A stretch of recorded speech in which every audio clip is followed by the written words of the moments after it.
आज की वीडियो में हम बात करेंगे आईपीसी के चैप्टर 8 के बारे में, जिसमें एक अपराध है जिसे हम एक अनलॉफुल असेंबली भी कहते हैं, जिसे हिंदी में कहा जाएगा विधि विरुद्ध जमाव। जो असेंबली होती है वह कब अनलॉफुल हो जाती है और ये जो असेंबली होती है वह कब पनिशेबल होती है, इसकी सजा क्या हो सकती है, इसके बारे में हम बात करेंगे। अगर आप किसी कंपटीशन एग्जाम की तैयारी कर रहे हैं तो यह वीडियो आपके लिए है, और अगर आप आम आदमी हैं तो यह जानकारी आपके लिए बहुत ही जरूरी है। तो नमस्कार दोस्तों, मैं हेमंत सैनी एडवोकेट और आप देख रहे हैं हेमंत लली वीडियो। दोस्तों वीडियो अच्छा लगा तो प्लीज इसे लाइक करें और ऐसे इंटरेस्टिंग वीडियो के लिए प्लीज चैनल को सब्सक्राइब करें, ताकि ऐसी नॉलेजेबल वीडियो मैं आपके पास लाता रहूं। अगर हम आईपीसी की धारा 141 के बारे में बात करते हैं तो उसमें अनलॉफुल असेंबली के बारे में बताया गया है, जिसे हिंदी में विधि विरुद्ध जमाव भी कहते हैं। मैं आपको एक उदाहरण के तौर पर बताता हूं कि मान लीजिए कि कोई 5 लोग किसी जगह इकट्ठे होते हैं तो उसे अनलॉफुल असेंबली नहीं माना जाएगा, उसे विधि विरुद्ध जमाव नहीं माना जाएगा। इंडियन कॉन्स्टिट्यूशन के आर्टिकल 19 में 6 प्रकार की फ्रीडम दी गई है, जिसमें से एक है पीसफुल असेंबली, यानी शांतिपूर्वक सभा करने का अधिकार। यह आपका एक फंडामेंटल राइट भी है। मान लीजिए कि कहीं जगह पर 5 या इससे अधिक लोग इकट्ठे होते हैं या असेंबल होते हैं और उनका एक सामान्य ऑब्जेक्ट यानी कि एक सामान्य उद्देश्य है। मैं आपकी जानकारी के लिए यह बता दूं कि आईपीसी की धारा 141 में 5 उद्देश्यों के बारे में बताए गए हैं। कहने का मतलब यह है कि अगर इन 5 उद्देश्यों में अगर आप ऐसा कोई कार्य करते हैं तो वह अनलॉफुल असेंबली कहलाएगी।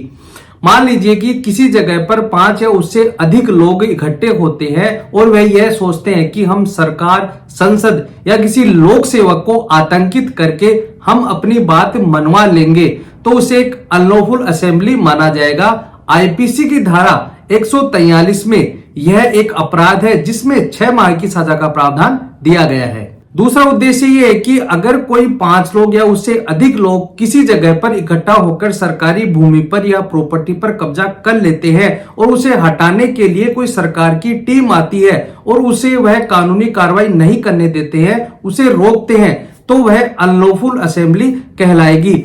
इसमें आईपीसी की धारा 143 में 6 माह की सजा का प्रावधान दिया गया है। आईपीसी की धारा 141 का तीसरा उद्देश्य यह है कि अगर कोई 5 व्यक्ति या उससे अधिक व्यक्ति इकट्ठे होते हैं और उनका सामान्य उद्देश्य यह है कि वहां पर जाकर हमें कोई अपराध करना है या फिर कोई अपराध कारित करते हैं, उन 5 लोगों का सामान्य उद्देश्य रहता है, तो आईपीसी की धारा 143 में उसमें 6 माह की सजा का प्रावधान दिया गया, जुर्माना अथवा दोनों भी हो सकते हैं। चौथा उद्देश्य यह है कि मान लीजिए कि 5 या उससे अधिक लोग आते हैं और आपकी जमीन पर कब्जा कर लेते हैं या आपके मकान पर कब्जा कर लेते हैं, और यह उनकी सोच है कि उस मालिक को हम बेकब्जा कर देंगे या उस मकान या संपत्ति से बेदखल कर देंगे। अगर आपके साथ भी ऐसा कुछ होता है तो आप कोर्ट में जाकर अपना कब्जा हटवा सकते हैं। अगर कब्जा करने वाला कोई अपराधी है और वह अपराध करता है तो मान लीजिए कि उसने आपकी जमीन या मकान पर कब्जा कर लिया, तो यह अपने आप में एक अपराध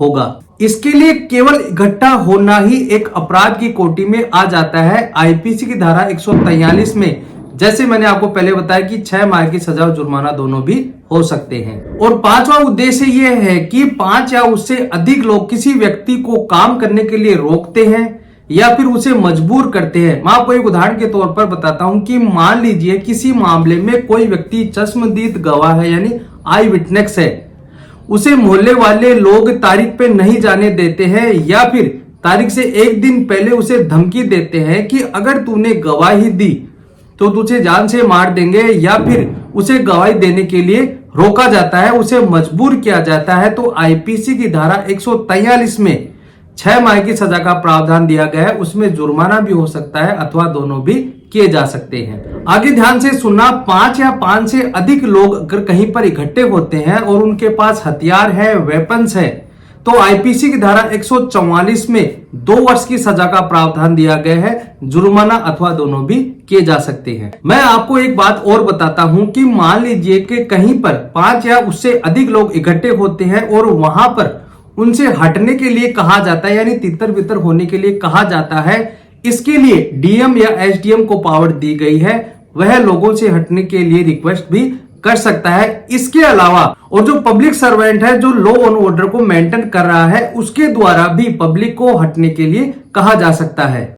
अगर कहीं पर विधि विरुद्ध जमाव हो रहा है या फिर अनलॉफुल असेंबली की जा रही है और हटने के लिए कहा जा रहा है, उनके ऑर्डर को नहीं माना जा रहा है, तो ऐसी स्थिति में आईपीसी की धारा 145 लगाई जाएगी जिसमें 2 वर्ष की सजा का प्रावधान दिया गया है। जुर्माना अथवा दोनों भी किए जा सकते हैं। इसके अलावा मान लीजिए कि कहीं पर लोग विधि विरुद्ध जमाव नहीं कर रहे हैं या फिर अनलॉफुल असेंबली नहीं हो रही है, लेकिन उसके बावजूद उनके पास से कोई पुलिस वाला या कोई डीएम या एसडीएम गुजरता है और उन्हें कहा जाता है कि आप यहां पर खड़े मत हो, उसके बावजूद भी वह आदेश को नहीं मानते हैं, तो आईपीसी की धारा 151 लगाई जाएगी जिसमें 6 माह की सजा का प्रावधान दिया गया है। इसे हम आगे ले जाकर यह कहते हैं कि अगर कोई लॉफुल असेंबली यानी विधि विरुद्ध जमाव में बल का प्रयोग करते हैं, हिंसा का प्रयोग करते हैं, तो आईपीसी की धारा 147 में 2 वर्ष की सजा का प्रावधान दिया गया है। अगर यही लोग अनलॉफुल असेंबली यानी विधि विरुद्ध जमाव में किसी व्यक्ति पर